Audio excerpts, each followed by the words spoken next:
പ്രഭാഷണം ഞാൻ കേട്ടു. ഞങ്ങൾ പാഠപുസ്തകം കൊടുത്തു എന്നാണ്. ഇവിടെ ഈ ഞങ്ങളുടെ ഗവൺമെന്റ് അധികാരത്തിൽ വരുമ്പോ നിങ്ങൾ പാഠപുസ്തകം അച്ചടിക്കുന്ന തമിഴ്നാട്ടിലെ കമ്പനിക്ക് പണം കൊടുക്കാത്തതിന്റെ പേരിൽ പാഠപുസ്തകങ്ങൾ അച്ചടി പൂർത്തിയാക്കാതെ വന്നപ്പോ താങ്കൾ ഇവിടെ ഇരുന്ന് പരിഹസിച്ച ലീഗിന്റെ മന്ത്രി താല്പര്യമെടുത്ത് കൊടുത്ത പാഠപുസ്തകം കൊണ്ടാണ് ഇപ്പൊ കേരളത്തിലെ കുട്ടികൾ ഇരുന്ന് പഠിക്കുന്നത് എന്ന് അങ്ങ് മറന്നു പോകണ്ട. നിങ്ങൾ ഈ കോടികൾ കെട്ടിപ്പടുത്ത ഈ AI വിദ്യാഭ്യാസത്തെ കുറിച്ച് പറഞ്ഞല്ലോ. നിങ്ങൾ എന്തിനാ ഇപ്പൊ ഇങ്ങനെ ഇരിക്കുന്നതെന്ന് അറിയോ? ഇവിടുത്തെ പാവപ്പെട്ട പട്ടികജാതി വിദ്യാർത്ഥികൾ, ഈ സ്കോളർഷിപ്പ് കിട്ടിയിട്ട് മാത്രം പഠിക്കാൻ കഴിയുന്ന ഏറ്റവും പാവപ്പെട്ട മക്കൾ, അവരുടെ പണം കൊടുക്കാതെ കോടികൾ ചെലവാക്കി കേരളത്തിന്റെ റോഡിന്റെ ഇരുവശത്തും ആ മനുഷ്യന്റെ ചിരിക്കുന്ന മുഖം വെച്ചിട്ട് മറ്റാരുണ്ട് ഞാനല്ലാതെ എന്ന അഹങ്കാര വർത്തമാനം പറഞ്ഞപ്പോഴാണ് 3 കൊല്ലത്തോളം ഒപ്പിടാതെ തള്ളിയ നിങ്ങൾ, 2 കൊല്ലം ഒപ്പിട്ട് തള്ളിയ നിങ്ങൾ തള്ള അവസാനിപ്പിച്ചിട്ട് പോയിക്കോ എന്ന് കേരളത്തിലെ ജനങ്ങൾ പറഞ്ഞത് എന്ന് മനസ്സിലാക്കിയിട്ട് വേണം താങ്കൾ ആവേശത്തോടെ ഇവിടെ കിടന്ന് ഇരിക്കുന്ന സീറ്റിൽ നിന്ന് ചാടി എഴുന്നേൽക്കാൻ.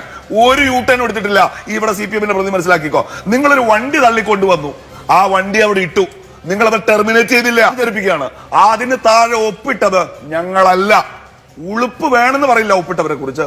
ഉളുപ്പുള്ളവന്റെ വളപ്പിലെ കിണറ്റിലെ ഒരു ഗ്ലാസ് വെള്ളം കുടിച്ച യോഗ്യത പോലും ഇല്ലാതെ ഇവിടെ ഇരുന്ന് ഗിരിപ്രഭാഷണം നടത്തിയ ആളുടെ നേതാവാണ്. സ്വന്തം പാർട്ടിയിൽ അരനൂറ്റാണ്ടായി കൂടെ നിൽക്കുന്ന മുന്നണിയെ പോലും അറിയിക്കാതെ അവിടെ പോയി ഒപ്പുവെച്ച, അത് ഒളിച്ചു വെച്ച ഒപ്പിട്ടത് ഞങ്ങളല്ല എന്നങ്ങ് സമ്മതിച്ചോ? അല്ലല്ലോ, അതിപ്പോ എല്ലാവർക്കും അറിയാവുന്ന കാര്യമല്ലേ? ശരി, എങ്കിൽ ഞാൻ പറഞ്ഞു കൊടുക്കാം. അപ്പോ അങ്ങനെ ഒപ്പിട്ട് കയ്യോടെ പിടിക്കപ്പെട്ട് വണ്ടി തള്ളിക്കൊണ്ടിരിക്കെ അങ്ങാടിയിൽ വെച്ച് മുണ്ടഴിഞ്ഞു വീണതിന്റെ ജാള്യത മറയ്ക്കാൻ ഇവിടെ വന്നിരുന്ന് ചിലക്കുന്ന ആൾക്ക് രാഷ്ട്രീയ മറുപടി മാത്രമേ ഉള്ളൂ. പക്ഷെ അഭിലാഷ് എന്ന മാധ്യമ പ്രവർത്തകന് ഞാൻ സത്യസന്ധമായി അക്കൗണ്ടബിൾ ആയ ഒരു പൊതുപ്രവർത്തകൻ എന്ന നിലക്ക് മറുപടി പറയും. അത് നടപ്പാക്കുമെന്ന്, അത് മുന്നോട്ട് കൊണ്ടുപോകുമെന്ന്. പിന്നെന്താണ് PK കുഞ്ഞാലിക്കുട്ടി എന്ന് പറഞ്ഞിട്ടല്ല കേട്ടോ. അറബിക്കടലിൽ എറിയേണ്ടതാണെങ്കിൽ അത് അറബിക്കടലിൽ എറിയും. അതെങ്ങനെ അറബിക്കടലിൽ എറിയണം, എന്നെറിയണം, എമ്മട്ടിലെറിയണം എന്ന് പഠിക്കാനാണ് ഞങ്ങളുടെ സമിതി. Before taking further action with respect to the implementation of MIU, Vasuki IAS കത്ത് അവസാനിക്കുകയാണ് കേട്ടോ. അതായത് ഇത് നടപ്പാക്കുന്നതിന് മുൻപ് ഈ കൺസേണുകളൊക്കെ ഒന്ന് പരിശോധിക്കണം. Yes, simple as it is. അറബിക്കടലിൽ എറിയേണ്ടതിന് അറബിക്കടലിൽ തന്നെ എറിയും. ആ കാര്യത്തിലൊന്നും തർക്കമൊന്നും വേണ്ട ആർക്കും. മുസ്ലിം ലീഗിൻ്റെ ഇന്നലെ K. സുരേന്ദ്രൻ്റെ ഒരു ഫേസ്ബുക്ക് പോസ്റ്റ് കണ്ടു. മുസ്ലിം ലീഗിൻ്റെ വിദ്യാഭ്യാസ മന്ത്രിയെ കൊണ്ട് തന്നെ PM ശ്രീ നടപ്പിലാക്കിപ്പിക്കാൻ കഴിഞ്ഞു എന്ന് പറഞ്ഞുകൊണ്ടുള്ള ഒരു അവകാശവാദ. സുരേന്ദ്രൻ ഇങ്ങനെ പലതവണ, പല ആവർത്തി, പല സന്ദർഭങ്ങളിൽ, പല ഇടങ്ങളിൽ, കേരളത്തിൻ്റെ വിവിധ ഇടങ്ങളിൽ ഒക്കെ ചെന്ന് പല വെല്ലുവിളികളും നടത്തിയതാ. സുരേന്ദ്രൻ്റെ ആ വെല്ലുവിളികളെയൊക്കെ ചവിട്ടിക്കൂട്ടി മൂലക്കിരുത്തിയിട്ടുണ്ടെങ്കിൽ ഈ PM ശ്രീയുമായി ബന്ധപ്പെട്ട കാര്യത്തിൽ വളരെ കൃത്യമായിട്ട് പറയുകയാണ്. ഈ PM ശ്രീയുമായി ബന്ധപ്പെട്ട കാര്യത്തിൽ ഉറപ്പായിട്ടും അതിനെ എടുത്ത് അറബിക്കടലിൽ എറിയുക തന്നെ ചെയ്യും. ഇത് ഇത്രമാത്രം കോംപ്ലിക്കേറ്റഡ് ആക്കി, ഒരു ഊരാ കുടുക്കാക്കി വെച്ചത്, അതിൻ്റെ എല്ലാ ഉത്തരവാദിത്തങ്ങളും പിണറായി വിജയനും പിന്നെ തെരുവ് ഗുണ്ടയുടെ സമാനമായിട്ടുള്ള ശിവൻകുട്ടി കേരളത്തിൻ്റെ വിദ്യാഭ്യാസ മന്ത്രി കസേരയിൽ ഇരുന്നതുമാണ് എന്നുള്ളതാണ്. വളരെ കൃത്യമായിട്ട് തെരുവ് ഗുണ്ട കേരളത്തിൻ്റെ വിദ്യാഭ്യാസ മന്ത്രിയുടെ കസേരയിൽ ഇരുന്നതിൻ്റെ ഒരു ആഫ്റ്റർ എഫക്റ്റ് ആണ് ഇവിടെ നമുക്ക് കാണാൻ കഴിയുന്നത്. ഞാൻ എൻ്റെ നിലപാട് മാറ്റി, NEP-യിൽ എന്താ പ്രശ്നം എന്ന് കുരച്ചുകൊണ്ടിരുന്ന ശിവൻകുട്ടി, ആ ശിവൻകുട്ടി ചിന്താവാരികയിൽ ഈ പറയുന്ന PM ശ്രീക്കെതിരെ കുരക്കുക. അപ്പോൾ കുരക്കുന്നത് എപ്പോഴാ? അതേ PM ശ്രീയിൽ പോയി ഒപ്പുവെച്ച് വന്നിട്ട്, മനസ്സിലായില്ലേ? എന്നിട്ട് കത്തയച്ചു, ഞങ്ങളിത് ക്യാൻസൽ ചെയ്യാൻ കത്തയച്ചു. എടോ സഖാക്കളെ, നിങ്ങളൊരു കാര്യം മനസ്സിലാക്കേണ്ടത്, ഡോക്ടർ വാസുകി IAS പ്രിപ്പയർ ചെയ്ത കത്ത്, ആ കത്തിൽ എഴുതിയിരിക്കുന്ന വാക്കുകൾ ഇംഗ്ലീഷ് നിങ്ങൾക്ക് അറിയില്ലെങ്കിൽ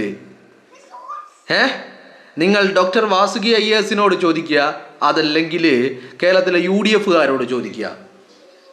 അവർ പറഞ്ഞു തരും എന്താണ് ഇംഗ്ലീഷ് എന്ന്. ഡോക്ടർ വാസുകി IAS ഒപ്പിട്ട് സൈൻ ചെയ്ത് കേരള വിദ്യാഭ്യാസ സെക്രട്ടറിയുടെ പോസ്റ്റിലിരുന്ന് വാസുകി IAS ഒപ്പിട്ട് സൈൻ ചെയ്ത് അയച്ചിരിക്കുന്ന കത്തിൽ ഒരിടത്തും PM ശ്രീയിൽ നിന്ന് ഞങ്ങൾ പിന്മാറുകയാണ്, ഈ കരാർ ഇവിടെ ക്ലോസ് ചെയ്യണം, ഇത് റദ്ദ് ചെയ്യണം, ക്യാൻസൽ ചെയ്യണം എന്നൊരു വാക്ക് എവിടെയും ഉപയോഗിച്ചില്ല. മറിച്ച് ഞങ്ങൾക്ക് സാവകാശം വേണം, താൽക്കാലികമായിട്ട് ഇതൊന്ന് സസ്പെൻഡ് ചെയ്യണം, ഞങ്ങളൊരു എന്താ പറയേണ്ടത്, ഒരു മിനിസ്റ്റേഴ്സ് മന്ത്രിമാരുടെ ഒരു കൗൺസിൽ ഉണ്ടാക്കിയിട്ടുണ്ട്.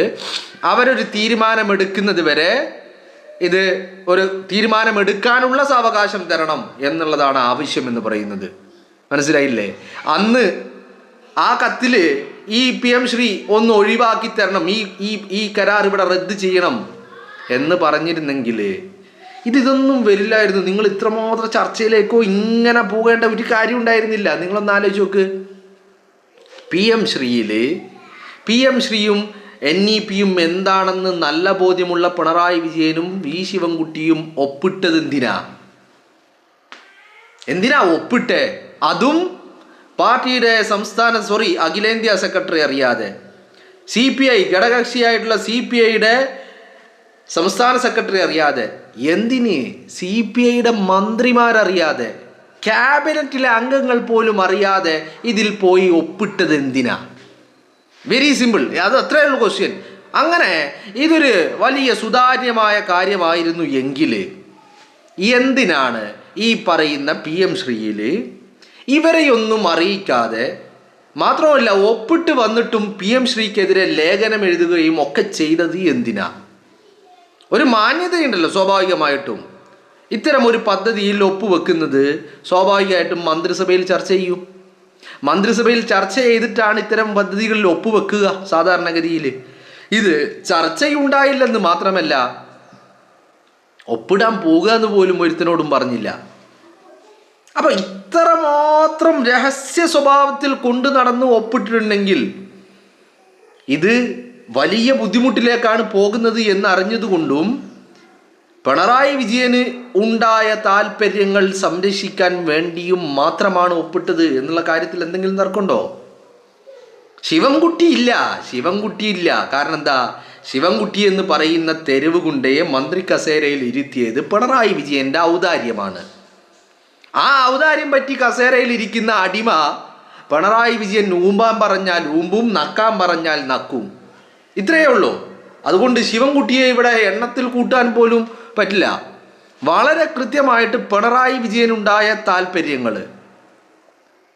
ആ വ്യക്തി താല്പര്യങ്ങൾ സംരക്ഷിക്കാൻ വേണ്ടി ഇതൊരു അപകടത്തിന് പോയി തല വെച്ച് കൊടുക്കുകയാണ്. താനല്ല അപകടത്തിൽ പെടാൻ പോകുന്നത്. പിണറായി വിജയൻ അങ്ങനെ ചിന്തിച്ചേ. ഇത് തന്നെ സംബന്ധിച്ചിടത്തോളം ഇതല്ല അപകടം, ഒപ്പിടാതിരിക്കുന്നതാണ് അപകടം. അപകടം ആർക്കാ? അപകടം കേരളത്തിനാ. കേരളം അപകടത്തിലായാൽ തനിക്കെന്താ? തനിക്കൊരു ചുക്കുമില്ല. ഇതായിരുന്നു പിണറായി വിജയന്റെ മെന്റാലിറ്റി. ഇനി ഒപ്പിട്ടില്ലെങ്കിൽ കേരളത്തിന് അപകടമൊന്നും ഉണ്ടാവാൻ പോണില്ല, കേരളത്തിന് നഷ്ടങ്ങളൊന്നും ഉണ്ടാകാൻ പോണില്ല. നഷ്ടങ്ങളും അപകടങ്ങളും പ്രതിസന്ധികളും ഉണ്ടാകാൻ പോകുന്നത് തനിക്കാണ് എന്നുള്ള നല്ല ബോധ്യത്തിൻ്റെ അടിസ്ഥാനത്തിലാണ് കേരളത്തെ കൊണ്ടുപോയി ആത്മഹത്യാ മുനമ്പിൽ നിർത്തിയത് പിണറായി വിജയൻ എന്നുള്ളതാ വളരെ കൃത്യമായിട്ട്. മനസ്സിലായില്ലേ? അപ്പോൾ ഇത്തരം പരിപാടി ചെയ്തിട്ട് എന്ന് പറഞ്ഞാൽ തൊട്ടിത്തരം ചെയ്തിട്ട് പിണറായി വിജയനും സഖാക്കളും വന്നിരുന്ന് ന്യായീകരിക്കുകയാണ്. മനസ്സിലായില്ലേ? അതിനുള്ള മറുപടിയാണ് ഷിബു മീരാൻ നൽകിയത്. വളരെ കൃത്യമായിട്ട് പറയുന്നു, സഖാക്കളോടാണ് പറയുന്നത്. സഖാക്കള് ഇതിലിപ്പോഴും UDF ഗവൺമെൻറ് ഒരു തീരുമാനം ഈ കാര്യത്തിൽ എടുത്തിട്ടില്ല. UDF ഗവൺമെൻറ് ഈ കാര്യത്തിൽ ഒരു തീരുമാനം എടുത്തിട്ടില്ല. UDF ഗവൺമെൻറ് ഈ കാര്യത്തിൽ ഒരു തീരുമാനം എടുക്കാൻ പോവുകയാണ്. അപ്പോൾ ഓൾറെഡി പിണറായി വിജയനും ശിവൻകുട്ടിയും ഉണ്ടാക്കി വെച്ചിരിക്കുന്ന ഊരാക്കുടുക്ക്, അത് ഇലക്കും മുള്ളിനും കേടില്ലാതെ എങ്ങനെ ആ കുടുക്കൂരിയെടുക്കാം എന്നുള്ളതാണ് ഇപ്പോൾ UDF ഗവൺമെൻറ് ചിന്തിച്ചുകൊണ്ടിരിക്കുന്നത്. അപ്പോൾ ഉറപ്പായിട്ടും നിങ്ങളൊരു കാര്യം മനസ്സിലാക്കേണ്ടത്, വളരെ കൃത്യമായിട്ട് ഇന്ന് KM ഷാജി പറഞ്ഞ വാക്കുകൾ, ഇപ്പോൾ നിങ്ങൾ കേട്ടത് ഇന്നലെ ഷിബു മീരാൻ പറഞ്ഞ വാക്കുകളാണ്.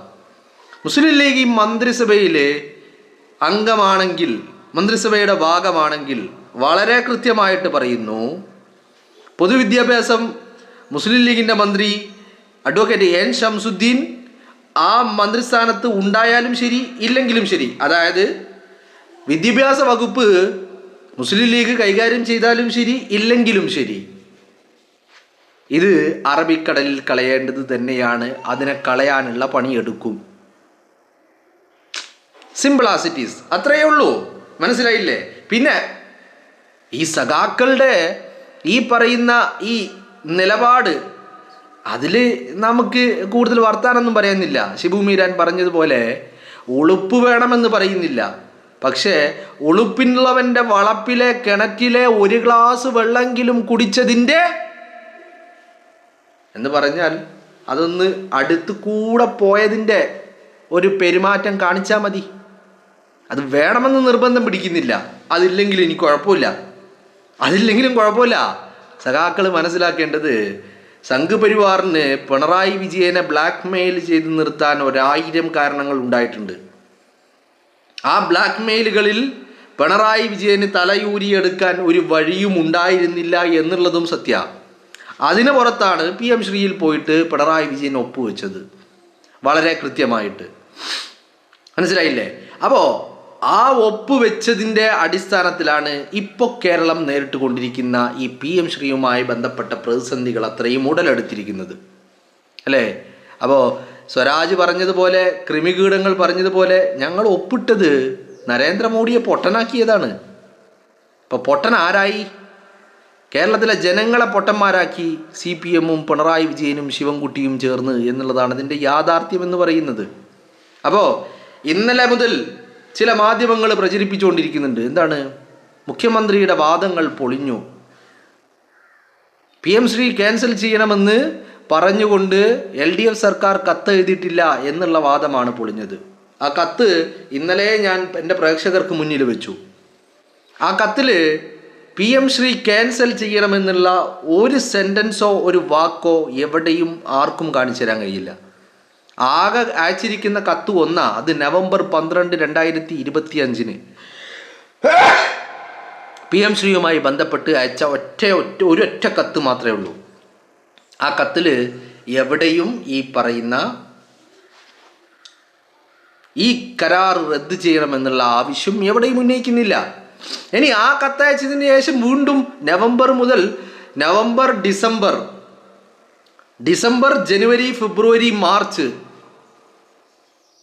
15 നോട്ടിഫിക്കേഷൻ വരുന്നത്.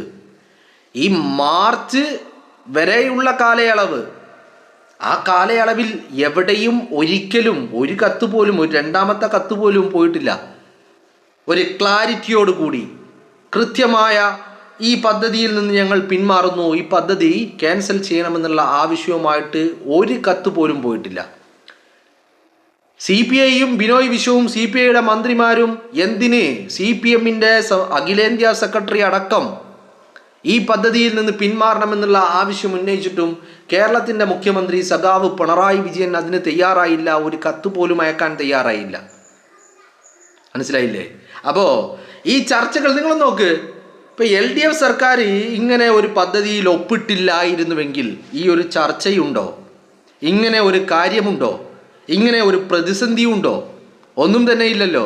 ഇനി ഒപ്പിട്ടതിന് ശേഷം കട്ട് ആൻഡ് ക്ലിയർ ആയിട്ട്, ക്രിസ്റ്റൽ ക്ലിയറോടുകൂടി, ക്ലാരിറ്റിയോടുകൂടി ഞങ്ങൾ ഈ പദ്ധതിക്കില്ല, ഈ പദ്ധതി ക്യാൻസൽ ചെയ്യണം, ഈ എഗ്രിമെൻറ്റ് ക്യാൻസൽ ചെയ്യണം, ഈ MOU ക്യാൻസൽ ചെയ്യണം, റദ്ദ് ചെയ്യണം എന്ന് പറഞ്ഞുകൊണ്ട് ഒരു കത്തയച്ചിരുന്നെങ്കിൽ ഇത് ഇത്രത്തോളം വഷളാകുമായിരുന്നോ? ഇല്ലല്ലോ. അപ്പോൾ വളരെ കൃത്യമായിട്ട് ഊരാക്കുടുക്ക് ഉണ്ടാക്കി വെക്കുകയായിരുന്നു പിണറായി വിജയനും സംഘവും.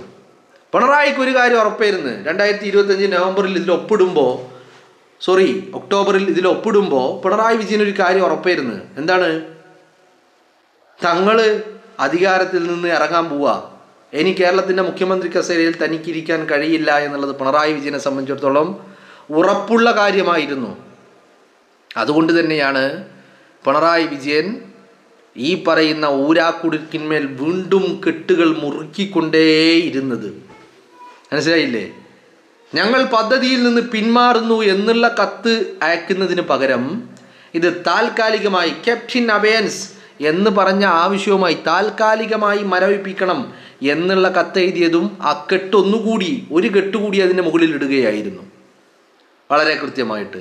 അപ്പോൾ സഖാക്കളോടൊരു കാര്യം പറയാനുള്ളത്, മുസ്ലിം ലീഗ് UDF മന്ത്രിസഭയുടെയും UDF സർക്കാരിൻ്റെയും ഭാഗമാണെങ്കിൽ സഖാക്കൾ എഴുതി വെച്ചോ, ഈ നിങ്ങൾ ഒപ്പിട്ട് വാങ്ങി നക്കിയ ആ പണം അത് മുസ്ലിം ലീഗ് എടുത്ത് കടലിലെറിയും, ആ കരാറെടുത്ത് കടലിലെറിയും എന്നുള്ള കാര്യത്തിൽ ഒരു തർക്കവും സഖാക്കൾക്ക് വേണ്ട എന്നുള്ളതാ.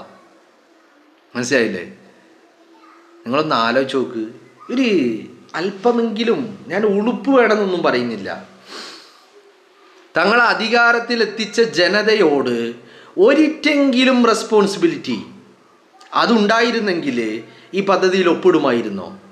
ഇനി ഒപ്പിട്ടു, ഓക്കെ, ഒപ്പിട്ടതിന് ശേഷമുണ്ടായ പ്രതിഷേധങ്ങൾ, ആ പ്രതിഷേധങ്ങൾ കണക്കിലെടുത്തെങ്കിലും ഈ പദ്ധതി ക്യാൻസൽ ചെയ്യണമെന്നുള്ള ക്ലാരിറ്റിയുള്ള ഒരു കത്ത് അയക്കൂലായിരുന്നോ? അതുപോലും ചെയ്യാതിരുന്നതിൻ്റെ അടിസ്ഥാനം എന്താ? വളരെ കൃത്യമായിട്ട് ഈ പദ്ധതിയിൽ നിന്ന് പിൻവാങ്ങണമെന്നുള്ളത് ഇവരെ സംബന്ധിച്ചിടത്തോളം സാധ്യമായ കാര്യമല്ല. കാരണം പിണറായി വിജയൻ്റെ മുമ്പിൽ അപ്പോഴും പലതും കൈരേഖകളായി കാണിക്കപ്പെട്ടുകൊണ്ടേയിരുന്നു, ബ്ലാക്ക് മെയിൽ ചെയ്തുകൊണ്ടേയിരുന്നു പിണറായി വിജയനെ എന്നുള്ളതാണ് അതിൻ്റെ യാഥാർത്ഥ്യം എന്ന് പറയുന്നത്. ആ യാഥാർത്ഥ്യം മുന്നിൽ കണ്ടുകൊണ്ട് തന്നെയാണ് പിണറായി വിജയൻ എങ്ങനെയെങ്കിലും ഈ പദ്ധതിയിൽ നിന്ന് താനായിട്ട് പിന്തിരിയുക എന്ന് പറയുന്ന ഒരു സിറ്റുവേഷൻ ഉണ്ടാവാതിരിക്കാൻ വേണ്ടിയുള്ള മാക്സിമം ശ്രമം പിണറായി വിജയൻ നടത്തി എന്നുള്ളതാണ് അടിസ്ഥാനം എന്ന് പറയുന്നത്. അതാണ് ഇന്ന് ഈ പ്രതിസന്ധികളുടെ എല്ലാം കാരണവും.